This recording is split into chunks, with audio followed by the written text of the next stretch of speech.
Welcome, our fellow lovers of love, and thank you for joining us on yet another excursion through the stream of consciousness, down the river of tranquility, to fill the lake of life with love.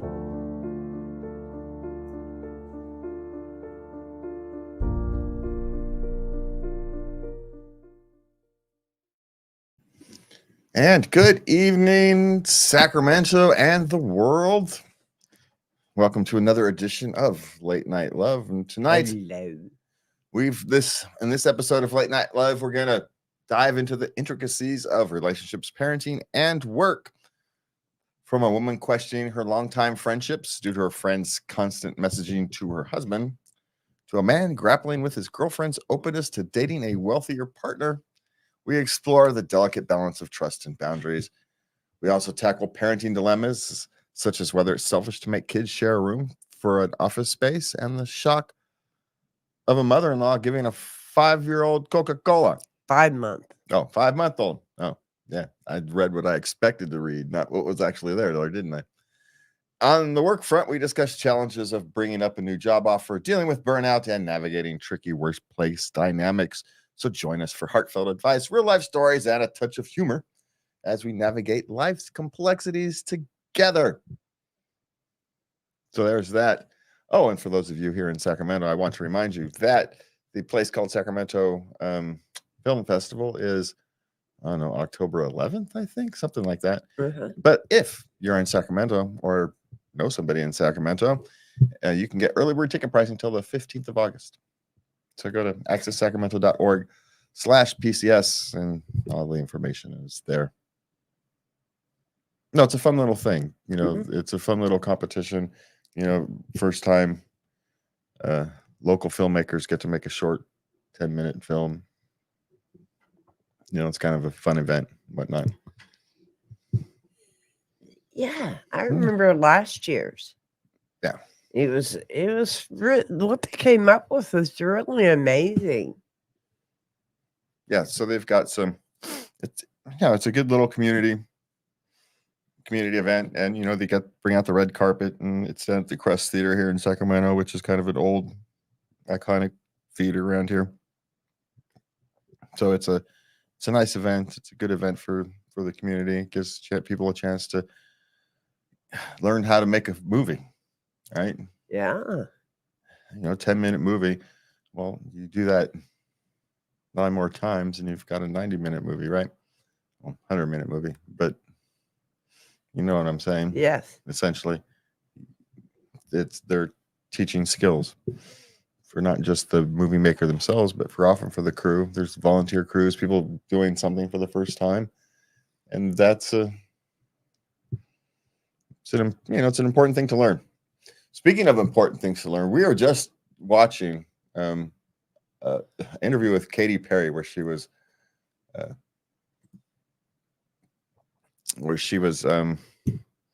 they were ranking some of her favorite songs she's made. Yes. Right?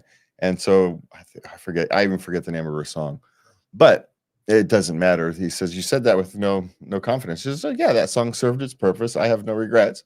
And what's interesting, the quote that kind of sticks was, regrets are a ghost you can never catch. It's actually a profound little statement there. Yeah. Right? Because one, it's acknowledging that regrets are just ghosts. They're in the past. They're history. You can't really do much about them anymore. They are what they are. And then if you go chasing them, you can't catch ghosts. I've always said it, you never fight a ghost, right?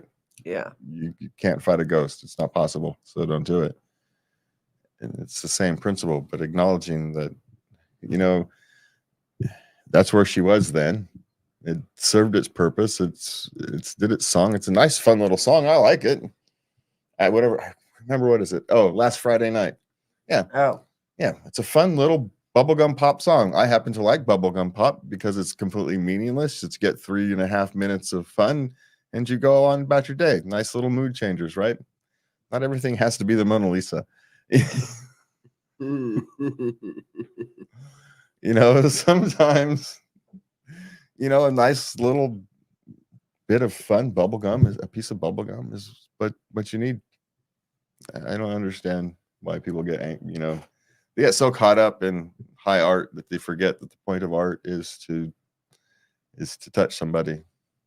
It's to reach somebody. And if that is to just uplift their mood for 3.5 minutes, then that served its purpose. It's like she said, it served its purpose. It was a nice, fun little 3.5 minutes. Why does it have to? Doesn't have to be more than that. So anyway. Well, that's what bubblegum is. Yeah. All right. So we're going to start off tonight in relationships. All right. Okay. So what do we got first here? Am I overreaching to ending a long-term friendship due to her constant messaging and meme sending to my husband? Now they're what, 30? She's 30. He's 28. I'm not sure how much that actually matters. Well, it kind of depends. Are they hiding it? Or it's the? I don't know.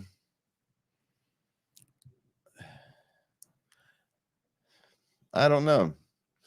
This is one of these things that's more instinct than right. Well, if she's getting a feeling, she has to honor that and talk to her husband. Yeah. She could be prone to jealousy, That's why she's questioning her own. Maybe. That's why she's questioning her own, am I just being jealous again? And, you have to understand to the constant, how much is constant? Is she sending a meme a day because they share some political views or something that this is their only real outlet to each other? Is that constant, or is that just, people being friends? No, this is constant all day long. Well, all day long, every day is actually a different story, even if there isn't anything romantic going on. So my question is, I would actually ask the question is, how stable is the rest of the relationship? It's probably not about this. You think? Yeah. Someone is there, for the vast majority of men who, whatever reason, will look outside the relationship for something. One, it is the base thing. They're just kind of sex addicts, or they don't know how to control themselves, and it's, it is what it is. The other one is when they need some kind of connection and they can't get it or at home. And then that actually ends up leading to something that shouldn't.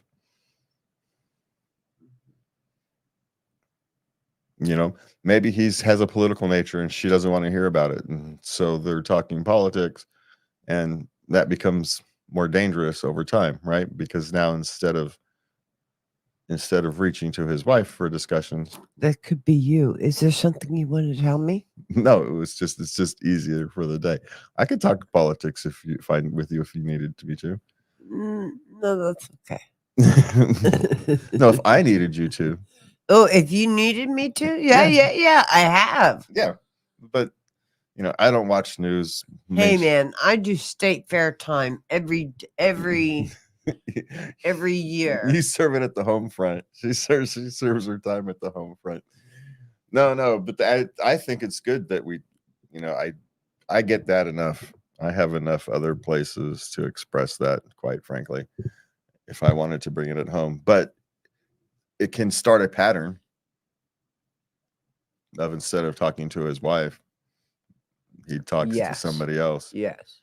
About these things, and that's dangerous, not because there's any ill intent. It's just because now you're setting up situations where things can get out of hand, which is, the best way to avoid, situations is to, avoid circumstances, right? You short circuit these things long before they can blossom. Is the right? Don't put yourself in situations that can, yeah. But I have a guy friend. Yeah. Yeah, but we're old. It's different. Oh, Oh, that's true. We're old. They're young. They're still in breeding years, the whole 9 yards. They have much more hormones running through their systems. Yeah, it's different. We have much more experience about dealing with these things. I mean, that's not to say he isn't a nice looking guy, but I'm just not. Well, No, thank you. we're old. That's just there's a difference. We're old, have been through life's ringers. It's not saying that we're not theoretically capable of falling off the tree. Neither one of us are perfect human beings. No, we're not. But as the rule of thumb, I hurt too much for that kind of thing. What are you talking about? Who has time? Where do you get the energy? Oh my God. Yeah. So it sounds emotionally messy. I don't want to do it, man. Yeah. I have enough things to try to juggle. Jesus Christ. I can't think of juggling anything else. I can barely juggle what I have. I have a cat, man. All right. So what do you do? Are you overreacting? Maybe, maybe not, but maybe a focus on the strength of your marriage overall rather than this one thing might be actually a better way to think about it. Yeah. Okay. My girlfriend said she would consider dating a richer dude if the opportunity arose. Not sure how to take this. You should probably take it for exactly what she said. She would dump you for a richer guy. For better options, which means you have better options out there. Yeah. Move on. That's yeah. When someone tells you that, believe them. Mm-hmm. You don't want to take it because you actually like her, but she doesn't like you the same way. We're sorry. Yeah, and it's hard to take. It is. So, you don't like feeling rejected and you don't want to be alone. And so you're trying to find some meaning other than what you know it means. Mm-hmm. And she is, not knowing her history, she could have been grown up dirt poor, and in her mind, this could make perfectly logical sense. But she doesn't actually know what she's saying in that kind of sense. But at 28, she's 28, he's 30. She should understand this. Yes. Yeah. So, yeah. You don't have to put up with that kind of thing. So, sorry. Yeah, she does not love you the way you love her. Okay, what's next? My parents cleaned my room and found something. What should I do? They found a condom box and a negative pregnancy test. Why did she keep the pregnancy test? I don't know. Wait, their parents are 45. How old was she or he? Well, she was I forget, like 21, something like that. Oh, so what do? You do nothing. And thank them for cleaning your room. Because their grandma's coming over and gonna take over the bedroom. Yeah, you don't bring it up. There's nothing to bring up. You're all adults. This is just things that happen to adults, right? Great thing about being adults is there's some things that are better left unsaid, and this is one of those things. There's nothing to say, right? You're not 15 who has to explain to your parents that you're now sexually active, that you're 21. They likely have already known. None of this is, while no one wants to find this kind of thing, parents don't want to find this kind of thing. At some point, we do expect it. We come in, we found lots of things over the course of the years that we don't want to find. Sometimes we close our eyes and move on. Sometimes we deal with it. But they're 45. She's in her early 20s. This is one of those things where everybody goes, ew, and nobody says anything because that's the proper adult way to deal with it. Ew. Yeah. No, everybody wants brain bleach at this stage, right? She's mortified and embarrassed, and they sure in the heck didn't want to see this. Right? So everybody brushes their brains with bleach and moves on. That's how adults deal with these. I know not everything has to be dealt with to be dealt with. Just saying, sometimes dealing with something means not doing anything. And this is one of those. This is one of those songs. This is one of Yeah, those times. yeah. There's just nothing to do. Okay. How do I face my boyfriend after having FaceTime sex with him? The same way you would face him if you hadn't had FaceTime sex with him. That's pretty simple answer. No, right? Well, she's 18. Yeah. So this is all kind of new and it's all kind of embarrassing. Back to the mortified thing, but you deal with these things just the same way you always deal with these things, you know? There's nothing to do. You just move on. Just like the answer. Really, it's the same answer to the next question. Yes, it's a little awkward, but only because you haven't done it before, that type of thing. Yeah. You're just not used to it yet. Yeah. And then it's a little bit, oh my God, now where do I look? You know? Same place you would have if you hadn't, right? It's history. Back to the regrets thing, right? It is what it is. You can't chase that ghost anymore. So stop chasing it. Just move on. There's nothing to chase, nothing to do. Just keep moving. Just keep doing what you would have done before.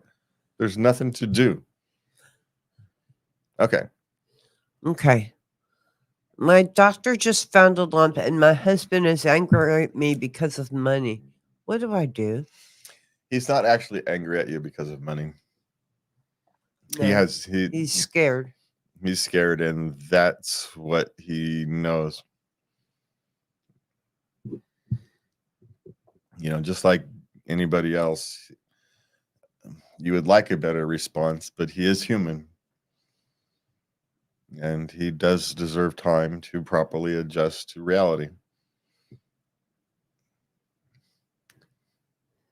So, you know, give him a minute. He most likely come around. He will. And not all do. You know, and this is not just a man thing. Not all humans can come around in this situation. This can break people on both sides. Yeah. Right? The stress can break a relationship. You know, it is trauma. Imagining having to go through it, and people can break at all kinds of strange times. So what do? You give him a minute. Let him feel his emotions just like you need to. And then you both together start picking up the pieces of your life and figuring out how to get through this together. This is one of those times where fighting it makes it take longer to get through. So, you know, just like anybody else who's experienced some form of trauma, you let them get through it. And it's sad because you need him to help you get through your trauma. You shouldn't have to be carrying this load. But, you know, humans are what humans are.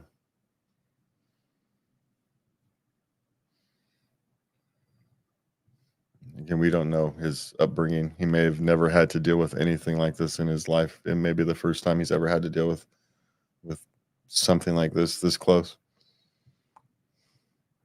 And it completely fractured his worldview.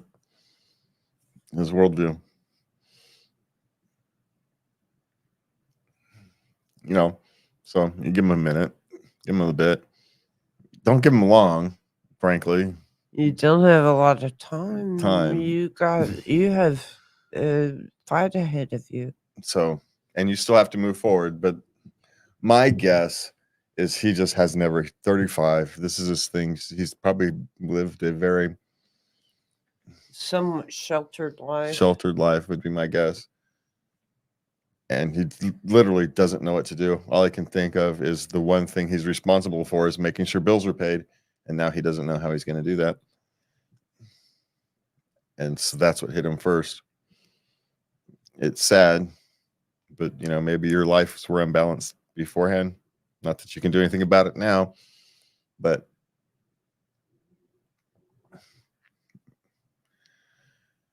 this is the things that make or break marriages as well. So how he responds over the next few months it's going to be a tale of the next few years. If you can't trust your partner through the worst, then you can't trust your partner. Unfortunately. Yeah. So, but you do give them time to deal with trauma. Everybody gets, a minute to deal with some trauma, because you just do. You can wish they responded perfectly, but we're humans. It doesn't happen all that often. Okay. Do you want to go back to that one? Yeah. DNA confirmed that I have a daughter. What now? Okay, he's 40 and she's 18, and now he knows he just has a daughter. At this age, you do what she wants to do. Is the plan. It's all you can do. You let her lead the relationship. If she's willing to explore one, you explore it at her pace. You respect her boundaries, and you kind of move forward there. Because frankly, that's probably the best way to rebuild that relationship if you want it, or to build it, because there's never been there. So yeah, to build that relationship, the only way to do it is at her pace. It's the only thing you can do. There will be a lot of ghosts, and she will have questions that you won't have answers to. And and you're both going to have to accept that, I didn't know as an answer. And it's going to be hard for her. It's going to be hard for you, because the emotions of what you've missed out on is going to hit you one day. The totality of that. Mm-hmm. So, but the best way to do it is to move forward at her pace. Let her lead the relationship. Don't impose, the type of relationship you want on it. It will develop into its own thing. Mm-hmm. And let it be. Might be roses, might be petunias, might be a sunflower. You don't know. It's going to grow into something. But, feed positive energy and whatever as much as you can. That's what you can do. Okay. My friend told me she doesn't want her child to spend time with me alone with me because of my stammer. I'm unsure what I should do. That's an interesting one, because a stammer it's not like a child's going to pick up on somebody's stammer. That's not how that kind of thing works. No. So there is some level of ignorance there, or she's using that as a different excuse. There's something else going on. Yeah, there's something else going on. And maybe it's children are weird. They can be scared by that. Maybe you scare the child. Maybe you're a large man who speaks weird, and children can interpret that in all kinds of ways. If we go back to our days, lurch would be scary for a child, right? Yeah. So it could be something as simple as that. Now, the reality is, if it is something as simple as that, your friend is dealing with it wrong from a parenting perspective, right? It's the wrong thing to do from a parenting perspective. So it could be something else, and she's wanting to protect your feelings, and actually blaming the stammer is an attempt to protect your feelings. Yeah. It could be. Or Could she's be. Or she's ignorant. ignorant on she's got is something in her head that her Yeah. child can pick up the stammer because they hear it. People get all kinds of weird ideas in their That's just bizarre. head. Of all the things people believe in the world, that's bizarre. I'm just that actually there's at least some logic to it. If they hear a stammer, they're going to try to repeat what they hear, and so right, they're completely wrong, but at least there's a logic, there's a base. Yeah, okay, you can see how someone who doesn't know hasn't been out of the hills or something could think that. I get it. You can at least wrap your head around it. Yeah, completely wrong, but you can at least wrap your head around how somebody could be that ignorant. It's not hard. Some of the other things in the world, though, good Lord, I don't know. All right. So what do you do? I'm suspecting this is back to one of these things is there's nothing to do. It's her child. And you have to respect that even if she's wrong. Yeah, you do. Now, you don't have to spend much time around her either because you have to decide, is this a hill you want to die on, or you just spend time elsewhere? Yeah. You don't have to make a big deal about it. You just spend your time elsewhere, would be my guess. Okay, so on to parenting. Is it selfish to make my kids share a room so I get an office? It depends on the circumstances. Are you working from home and you need an office to work so you can actually pay the bills and put food on the table? Or, are you just looking for a place to play your video games? Yeah. What are you doing? Yeah, which in that case is no. You put your video game room in the living room and you share the space like everybody else. But or is it 2 kids share? There's nothing wrong with 2 kids sharing a room. 3 kids sharing a room. Brady Bunch. We had all 3 boys and all 3 girls in one room. Yeah, there's nothing wrong with that either. If you need to, the question is, do you need to? Is this a luxury office? You're creating a den, someplace you can go out and hang out and get away from the family. Well, then you're being selfish. But is this something you use to earn a living so they can put food on the table so you can eat and pay the bills and have the electricity? Then no, you're not being selfish. You're taking care of your family. So it depends on circumstances. You cramming 4 or 5 kids into a room so you can have a gaming, a boys' room or something, or a man cave. No, quit it. You're being a jerk. But if you're paying the bills, you're doing fine. If you're just being selfish, then you're being selfish. My guess, because you're asking the question, is you're probably being a little selfish. Yeah. There's probably is some logic to it, but you're probably pushing it, and otherwise you wouldn't be asking. But you could just, again, be working from home 4 days a week and you need some place to focus.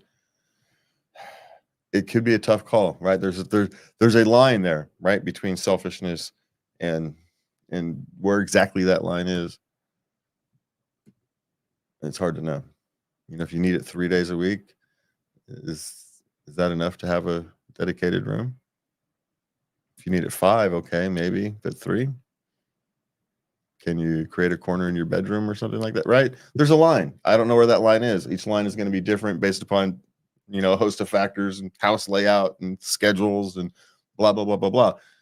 But there's a line somewhere. There is a line where it crosses into selfishness. I just don't know exactly where that is. You're going to have to decide that specific line for yourself. Okay. Mother-in-law gave 5-month-old a Coca Cola. I mean, she literally put the nipple on the glass bottle.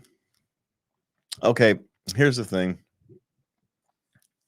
I'm born in 1969. During the 70s, they gave kids beer at 5 months old. Not a lot, right? You wouldn't sit there and give them a whole can of beer. They But- gave him a couple swallows. Yeah. So we've grew up in a much different time. So back in our day, this isn't such a big deal, right? You're not giving them the 12-ounce can of of Coca Cola. You're giving them a taste of sugar. They don't have the sophisticated taste buds of that taste thing to anything taste but the sugar. And do you want your kid to have that much caffeine and sugar? Well, again, they're not drinking a whole can of sugar, a whole bottle of soda at this stage. Well, at least I would hope Well, not. granted, it wasn't something that you had planned yet. And I can see where you might be a little upset. This was unplanned. You weren't ready yet. And you don't feel that your baby was ready. Mm. And you could have a talk with your mother-in-law, but it probably would be best if your husband did it. Yeah, this is one of these things back in the 60s, 70s, even 80s, grandma had more privileges than they do now. This kind of things was not Yeah. a normal for grandmas to say, "Oh, you're taking too long," and which is just why you're being overly careful, right? Because they, especially first-time parents, right? They're overly careful oftentimes, and so the role of grandma in that really case is to shove them along. That's actually what grandmas used to do. Part of their thing was to shove new mothers along, so they don't get stuck in a stage, so they don't become overly protective. That was a role grandmothers used to play. You don't play that anymore in society. I'm not saying it's a good or a bad thing. I'm just saying it's a role you no longer play. And so people like you and I who straddle that line, right? We kind of existed where that line was changing, when that line was changing. We have multiple perspectives on this. We can see both sides. There is some use to grandmas keeping you moving, telling you you're being overly cautious. There's some use to that. But there comes a line where how do you do that now in the modern world? Grandmas have to become more sophisticated with it. Grandmas, you're just going to have to get better. I think is what we're saying ultimately. Yeah, is what we're saying. Yeah. Yeah. Because I can understand. I maybe not agree with Coca Cola, but conceptually, I don't actually mind grandmothers sometimes taking the lead. I don't actually mind. Sometimes they know better.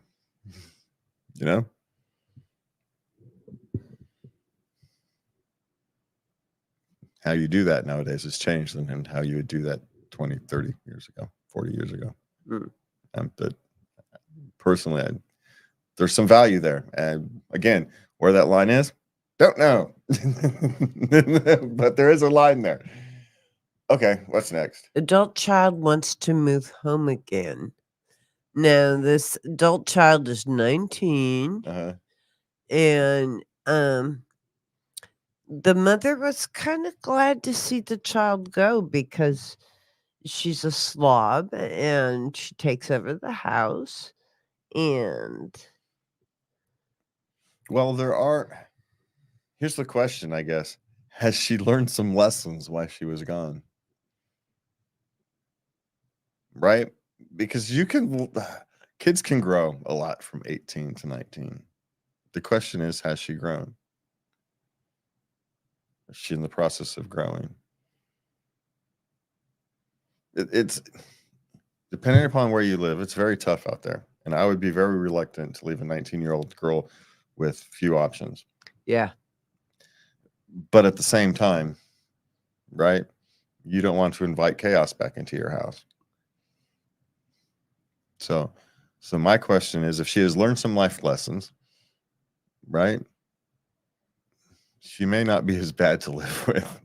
As she comes crawling back home because life slapped her around a little bit, and she may become home a little humbled. yeah.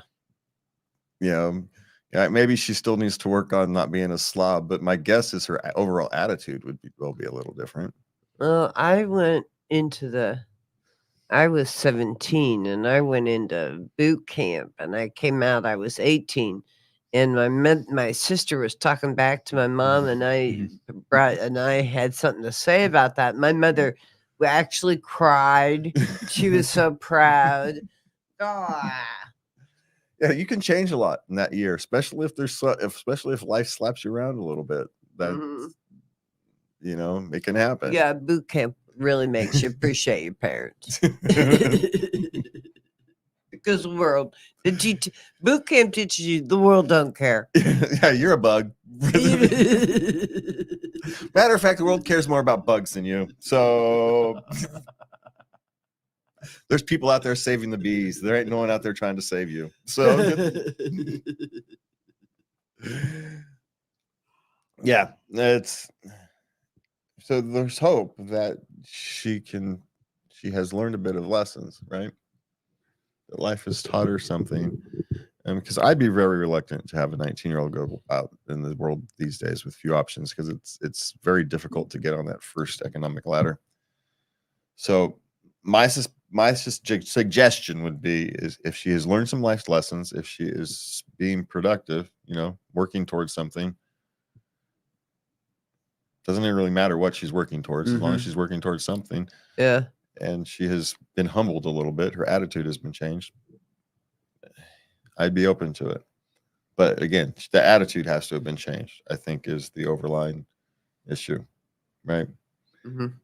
And maybe the rule is, hey, you can live in a slob in your room, but it doesn't leave your room, right? You're a civilized human being outside your space. And you don't leave food in there because we don't want bugs, right? There's a handful there's a handful of rules. No food stays in there longer than 24 hours because bugs, right? A couple of simple rules would be a starting point. But again, we're hoping that she's been humbled a little bit. All right. What's next? Okay. Father-in-law's girlfriend got drunk and dropped my baby. She was gone doing something. I forget what it was. Mom was gone. Uh-huh. And while she was gone, the girlfriend got drunk and dropped the baby. Well, is baby okay? Yeah, baby's okay.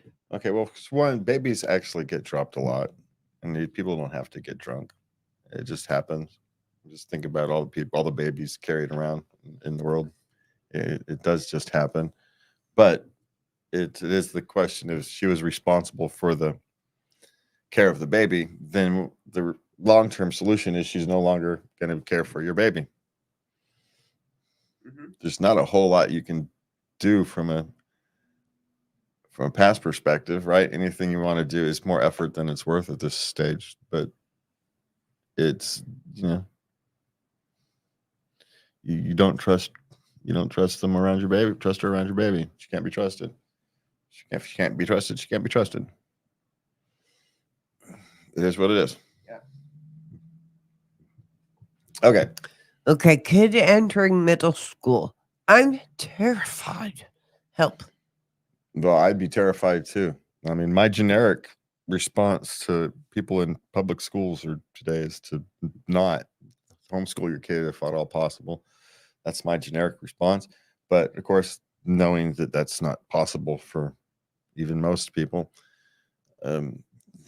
what do? Is you send your child to school, you do the best you can to have imported your values into your children far beyond they go to school. And then the time they have at school does not change them fundamentally. Yes. Yes, they're going to have to deal with, the culture of schools. They're going to have to deal with bullies. They're going to have to deal with the transitioning to teenagers, which is difficult on its own, let alone trying to do it with, I don't know how big the school is, 300 to 1,000 other kids going through the same stuff. It's astounding that we ever thought that was a good idea. But that's when you just think about that from who thought that was a good idea? I don't understand. But anyway, what do? You just be the best parent you can be, right? You make sure the lines of communication stay open. You let them go through their thought experiments as they try on new ideas. Let them, but to a point. right? There's one thing about trying on new ideas. There's another thing about jumping off roofs. Yeah. Mhm. Of course, I'll let my kids jump off roofs. They learned their lesson one day. One of them kneed themselves in the face. Guess what? They all stopped jumping off the roof after that happened. I didn't have to tell them to stop climbing roofs. Ooh. He didn't get hurt. He was all right. It's a one-story roof, right? The potential chances of actually hurting yourself severely are relatively limited. Not none, but limited. Right? Most likely it's a twisted ankle, twisted knee, something like that. Right? Where you'll learn your lesson. Yeah. But they also learned how to fall. So they taught themselves how to fall. Yeah. Taught themselves how to land. So that's what I mean. There's a line there. Where's that line exactly? Don't know. So when you're going this is the line, and at this age, at middle school, the line is shifting. It's everly shifting because they're becoming more mature. They're needing more space to try on ideas, to try out ideas, to learn responsibility, right? They need to learn all these things. Ooh, that's actually the good one. Is in modern world, teaching your child responsibility when the rest of the world is trying to what's the word I'm looking for? Trying to avoid their responsibility is probably the biggest skill you're going to have. You can give them. So that's a great way for me to not answer that question, because you're going to be terrified. That feeling is just, it's a terrifying time. So the only way to do that would be to take their education into your own hands. And since you probably can't do that, just continue to be the best parent you can be. Give them the time they need and give them the freedom they need. There's a line there, right? And good luck. Yeah, because there's no good answer to that question. Because everybody's going through it. You just have to go through it. I've gone through it 5 times. You just have to go through it. All right, what's next? What's your bedtime routine like with kids sharing a room? Oh, that's a good one. I didn't have bedtime routines. I just told my kids to go to bed. Now, generally speaking, they all have to get up right about the same time for school. They all need roughly the same amount of sleep. So bedtime is roughly the same for all of them. Mm-hmm. Now, in a realistic sense, bedtime is a process that starts probably 3 hours before you actually want them to fall asleep. That's, when I had 3 boys sharing a room, right? There's no such thing as bedtime. Oh, that's going to be good. So we're going to hear this car alarm for the next 2.5 minutes. Sorry. So that is what it is. We could, right, do a pause thing. We could just kind of hang out here and I could cut all this out. All right. I mean, it is possible. I could cut all this out in post. You know what we don't talk about as parents, first-time parents? What's that? We had somebody in our church, first-time parent. I sat and I thought, what advice can I give them that we don't usually talk about? Well, when the baby's inside, its sleep routine is pretty much the same inside as it will be the same outside. And because every night, 9:30, my youngest daughter used to start doing a little tap dance inside my stomach. And after she got out, 9:30 every night, she would start kicking and fussing and wanting to play. Yeah. I have no clue because, well, I don't have those. Yeah. I have no idea. Sure.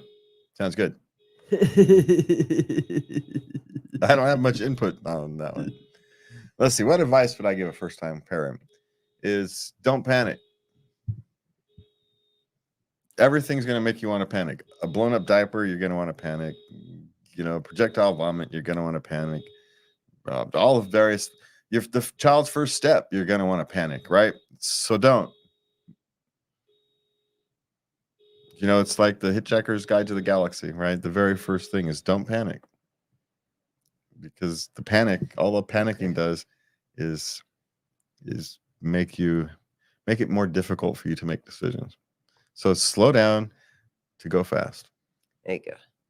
All right. So what were we? Did we answer that? Finish that one? Yeah, we did. Okay. When did your little one start to speak? Okay, this is Dad writing in because he's actually concerned about Mom, because Mom is hypersensitive to autism, and she's looking for it everywhere. Yeah, and if you look for the signs, you will find them, right? Because children don't grow to a schedule, right? Now, it's not wrong if there's autism in her family, and so she wants to see signs early. That's not. Maybe she's a little too cautious, but it's not unwarranted. As we know, it's not unwarranted to look for the signs. But when do children talk? Somewhere between what? A year and 2.5, generally speaking. Yeah. Well, this baby's 14 months old. Yeah. So that at 14 months, they should be starting to try to talk, right? Maybe not being very successful, but they should be trying to talk, to try. So, but God, it's been so long since I've had one that young. I'm trying to remember when the grandchildren, when the one who was living here was when did he start? That was precious. I'd come out in the morning. Good morning. He'd say, "Oh my god!" And he was what, about 1.5? 1.5. Yeah, so somewhere about there. So give it 6 months before you'd start worrying about it. At 2, I might start worrying. Yeah. Okay. All right. So now we've got some work questions. I don't know how to bring up the fact that I got another offer at work. So that you got an offer for another job and you want to bring it up to your current job? Yes. Why? Unless you want your current job to have a counter offer. You looked for another job for a reason.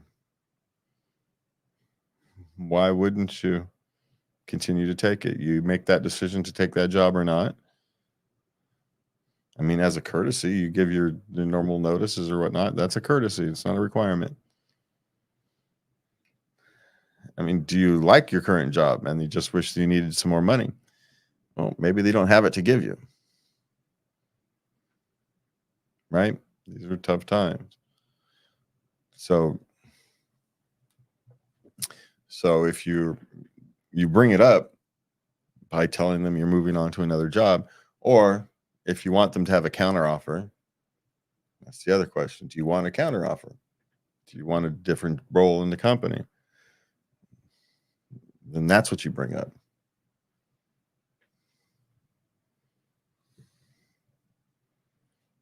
Right? You always want to be positive. Yeah. So, but personally, I suspect there was reasons you were looking for another job.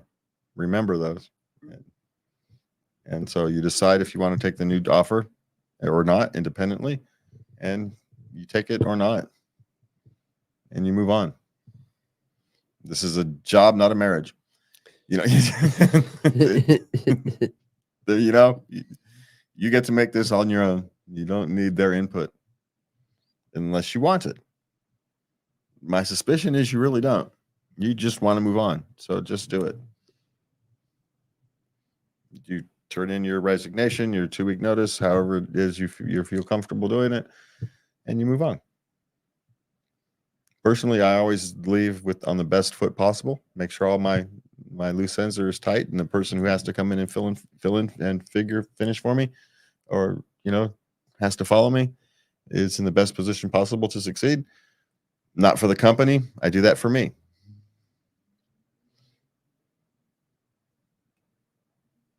Right? It's the right thing to do. So you do that. So there's nothing wrong with taking care of your own career and moving on to a better opportunity. So don't feel bad. Okay, what's next? Do you guys ever get drained out and leave all your work for the next day? Oh, far too often. Yeah, it's happened. Of course it's happened. It's happened a lot. Now, not all jobs can. You work on an assembly line, you don't get to do that, right? Yeah. You know, sometimes you can trade jobs to a job that's different or less strenuous with somebody. You know, that's why you do favors for people on assembly lines. So, you know, when you need it, you can get those kind of things. But, you know, some jobs you can say, you know what, I can't think today. I'm going to go do something that doesn't require thinking, and all the other stuff that requires thinking is just going to have to wait till tomorrow. It's just because it happens. There's nothing unusual about it. You know, some days you want to be able to push it all off to the side, push it off tomorrow, but you can't. And you just have to find a way to manage it. But if you're good at your job, you usually leave some slack in your schedule. And so there's very rarely where you're bouncing off deadlines where you can't push stuff off. And occasionally you bust a deadline. I did that last week. Supposed to have something to the boss on Monday afternoon. Couldn't get it out of my head. I didn't get it to her until like Wednesday night, Thursday morning. Forget when it was. It happens. Sometimes things take longer than you think they should. It happens. Sometimes, you know, you're exhausted from spending 2 weeks getting bombarded by 4 different music sources for hours and hours and hours. No, seriously, that's the only thing at the fair you get just kind of burnt out. We had the stupid loudspeaker that for whatever reason they decided to play a music soundtrack to, rather than just do announcements every now and again. And while they're doing announcements, they play a music soundtrack, which would be fine, except on one side of us they had the bad cover bands. On the above us they had the rhythm and blues bands. On the other side they had the country western bands. So there's 4 music sources all blasting down at me, plus all the people and talking. And And you were driving aggressively on the way back home from the fair on the night you took me. Well, it's because I get over at that place. It gets over stimulated. I get overstimulated over there. And that's what happened. All right. So where were we? Okay. Did we actually answer that question? Yes. Okay. I'm not getting paid for my first 3 days of working. And she wants to know if this is legal. They call it training period. Well, probably not, but maybe depending upon where your state you're in. But I would suspect in most states it's not legal. I wouldn't doubt if there's a couple where it is. And if that is not legal, rather, I'm one of those people who would just get a different job. Yeah. Because you're always going to be having to fight for the most basic things. So just find a different job. It's not worth it. Yeah. That's called the participant's veto. You don't need to participate in that. You know, if that is, even if it's legal and that's how a company operates, do you really want to work for that company? That's my question. Okay. Need time off. What are some excuses? I need time off. He is having a mental health issues. You tell them he wants to attend to. You tell them you are taking time off. Right? You don't need an excuse. You simply inform them that you are taking time off. Now, if depending upon the size of your company, if you're working for a rather large company, there is likely some HR form you can fill out and some medical leave you could probably take, right? Especially if you're seeing a doctor to deal with this, there's likely some form of medical leave you can take. So you may want to consider that. But if you just kind of want to quietly do this, use your vacation time and you just take time off. You don't need an excuse. Taking time off.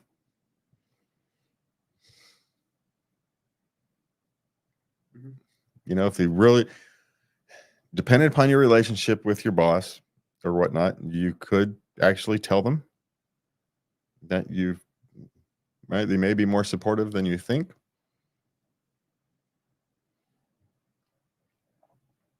Or they may be, the lack of support may be exactly what you think. So this is where you're going to have to get out of your head a little bit and make a rational choice. Yeah. But it's a completely rational choice to say, I need some time off. The question is, you don't have to deal with it, right? You can just take time off. You don't have to give an excuse. Taking a vacation. Okay. And you're taking a vacation. Right? What you do on that vacation is another damn business. But if you're working for a company, you know, while HR does work for the company, they do give you access to things that you can need. You know, large companies have programs to help employees that are going through mental health issues.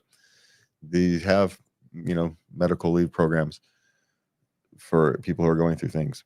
So if your company has that, take advantage of them. This is not the 70s, right? Where this kind of thing ends your career. You know, it's perfectly acceptable to take the time off you need to take care of yourself, because when you come back, you not only are a better employee, you're a much more loyal employee. Yeah. Because why would you ever leave someplace that supported you through a difficult time? You will take less money. You will run through walls because they stood with you when you needed them. Yes. Yeah. So it's better for business for them to do that. And more people are recognizing this. So my thing is, you don't need an excuse. And if you work for a supportive company, you lean on them. Okay, what's next? I've lost respect for my new manager. How can I continue working for them? You don't need to respect them to work for them. It's a job. It's not a marriage, it's a job. Right? You don't have to respect them. Sadly, you have to kind of do what they ask, but you know, there is participants veto that has consequences in such situations like this. But and if you really can't respect them, then you can find a new job. Right? You stop being the victim, you know, control your own life, but you deal with it. You don't have to respect your manager in order for him to be your manager. You just don't. Sadly, it'd be nice if we could all respect our managers, but that doesn't happen very often. So, yeah. And if you really can't deal with them, then you move to a new job. That's, you know, take control of your life.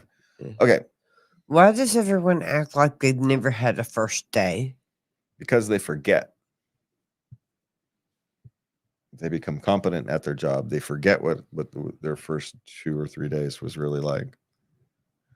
I think I agree with you. It's important to remember that, you know, everybody started with the first day. What am I supposed to be doing?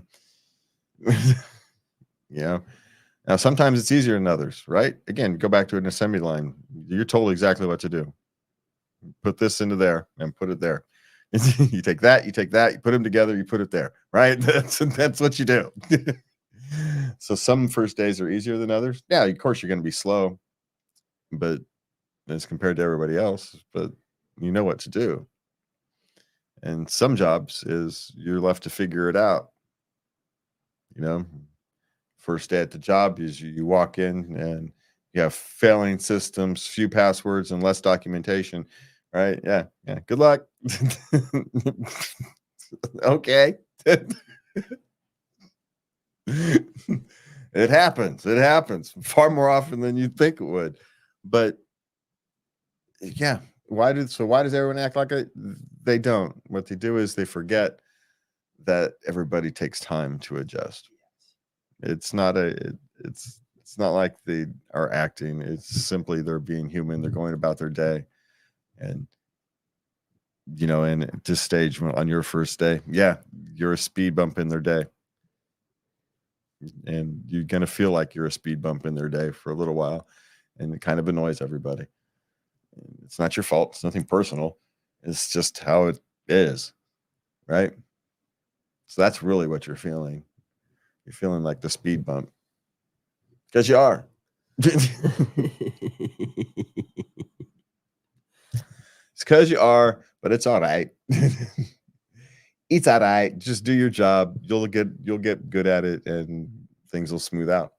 Don't worry about it too much. Put your head down, do your work, and things work out. Yeah. Okay. I forgot to ask when I would hear back about an interview. Send an email. Oh. Yeah. Thank you for the interview. It was a good time. It was, I had a Meaning you. it was, you can have the AI write a generic one. So say, hey, how do you write a thank you note for an interview and asking about the timeline? You can literally just type that into AI and it'll come out with an answer. Ooh. And And then you reword it a little bit so it fits more your voice. And then you send it. Mm. So I write these things now. Before it would take me 3 hours to write that. Now I just send in a prompt to the AI. AI rewrites it. I edit it, and off it goes. That's smart, babe. Well, saves me time. So that's what I would do. You send an email, and you inquire in that email. You inquire about the timing of the decision. Okay. That's my suggestion. All right. So we're on to some interesting questions. Intimacy. All right. How do I not orgasm while going down on a woman? Is this a man and a woman or woman This and is a a woman? man. Oh. All right. This one's going to be interesting. Do it more often. Behavioral therapy. Exposure therapy. Oh, there we go. It's essentially what it is. Enjoy your assignment. Yeah, enjoy your that's because that's what it is. You're getting too excited what you're doing and so the only real way to get through that is to untrain yourself, and you can only do that by practicing. So there you go. There you go. All right. Guy kept my underwear. It was a trophy. Or did you leave it? It may have gotten kicked under the couch or something, and now he's got a ticking time bomb somewhere hidden in his house. Or he could have put it in his pocket to remember you by. Or he's got an underwear thing. It could be a couple of things. He could be wearing them. Very well could be. Again, now I need some brain bleach. But haven't I ever told you about my second husband? Yeah, maybe I've brain bleached it out. So I don't know. I always tend to lean to these things that something unusual happens. It falls behind the couch. It gets kicked under the bed. Wrapped up in his socks, right? Whatever. Rather than someone put it in his pocket. Now, maybe that's me just wanting to be kind to the world. But frankly, I wouldn't worry all that much about it, all things considered. That's probably not the least intimate thing. Yeah. You just gave him the rest of you, and so you're worried about your underwears. But he didn't ask for them. Yeah, this is true. Well, then don't see him again. There's that answer. My guess is it was more of a hookup than a relationship anyway. So, but you're more mad about the loss of the underwear. Those were your good ones or something, and now you're mad that you lost your good underwear. I can see that. I can respect that. That I can respect. You know, you're not really mad about the whole thing. You're mad that you lost your good set of a pair of underwear. I get that. That I get. Those are the good ones. They were $20. God damn it. Those are the cheap Walmart ones. That I would understand, right? More than getting anything else. So, okay. So what's next? How do I use oral with a bush? The same way you do it without. It's not. I don't understand the question, to be honest. Well, I mean, I understand the question, but I don't understand the question. There's no difference. Okay. So, there. It doesn't get in the way. No. Okay. No. And surprisingly enough, you don't end up with hair in your teeth or any of that stuff. It doesn't really happen. Those things are relatively hard to pull out. Okay. That's not that it never happens, but it doesn't happen on a regular basis. Yeah. Those things are harder to pull out than your hair in your head. So don't worry about it so long. Just, yeah, there's no secret. Just enjoy yourself. Wow, you've got something on the brain tonight there, Lovey. Okay, what's next? Why did you keep eating me out for so long?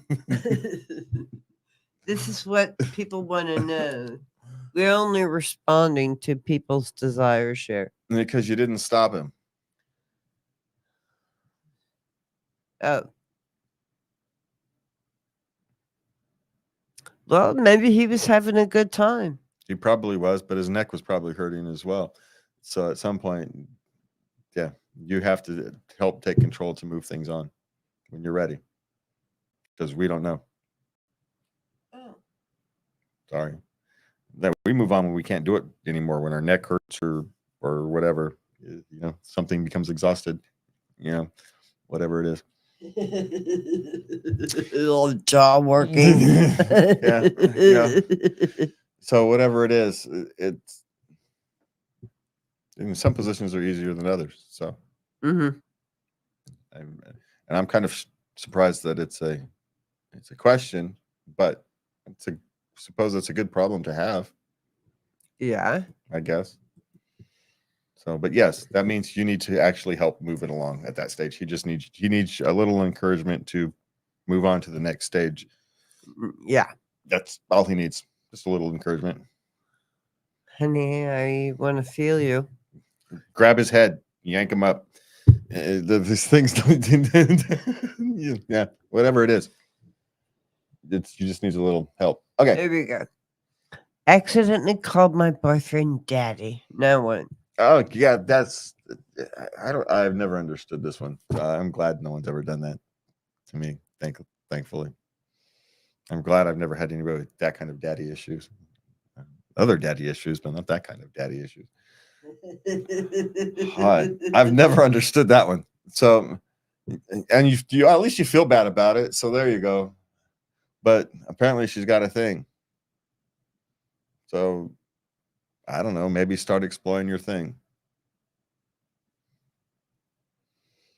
There's some instinct for her. So I don't know. Hopefully he doesn't find it too cringy.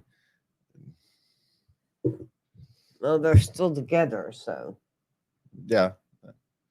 I don't know. There's probably something slipped out and you've got a thing. And, you know, they're not all as creepy as we sound, right? In this context, it can mean a wide range of things and not all of them are as creepy as we like to think they are. But the creepy ones outweigh those. So I once had a guy I worked with at Goodwill, and he was this big old dude, and he's like, "Oh, it makes you feel like a man when they call you daddy." No, it makes me feel gross and needing a shower. That's so, but anyway, that's my thing. So I wouldn't worry too much about it unless it is actually an exposing something you might really be wanting to explore, and maybe he's up for it. maybe not, but Mm. it's something to find out. All right, what's next? What's our last question? I got eaten out on my period. Okay. Now, two things here. One, you got a vampire on your hands. And two, you didn't stop him. Well, not everybody, like your mother, like you keep telling your mother said, there's something for everybody. Yeah? So some people don't mind that. There's something here for everybody. That's what my mother used to say. So, sex on your period is not an unheard of thing either. No, it's not unheard of. So it is what it is. It's great for cramps. So, yeah, I say ooh. But not everybody does. There's worse things we've heard of. So, yeah, I don't know. Being called daddy. Clearly, I don't know. So, what do you do? Well, the question is, are you into it? Right? If you're not, then that's the end of the question. But if you're okay with it, and they were okay with it, then there's nothing wrong with it. No, yeah. I mean, there ain't nothing wrong with it. I mean, there's easier ways it's an easier way to transmit disease and stuff. You're dealing with blood directly like that. And so you do want to think about that. But other than that, other than some minor, I mean, not minor, there are some real health implications, but if everybody's healthy,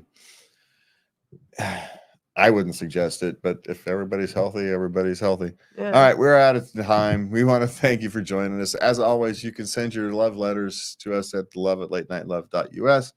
You can find us on KUBU 96.5 FM and the KUBU 96.5 FM app. And what is it? Tuesdays at midnight, Tuesday mornings, Yes. midnight, or Mondays at midnight. It's Monday nights at midnight, depending upon. If you're a night owl, it's Monday night. If you're a morning person, it's Tuesday morning. And so, no, I'm going to have to move us off of that just so I have a better way to answer that. Anyway, we're out of time. We're out of here. Thank you for joining us. And please remember to love everybody. Good night.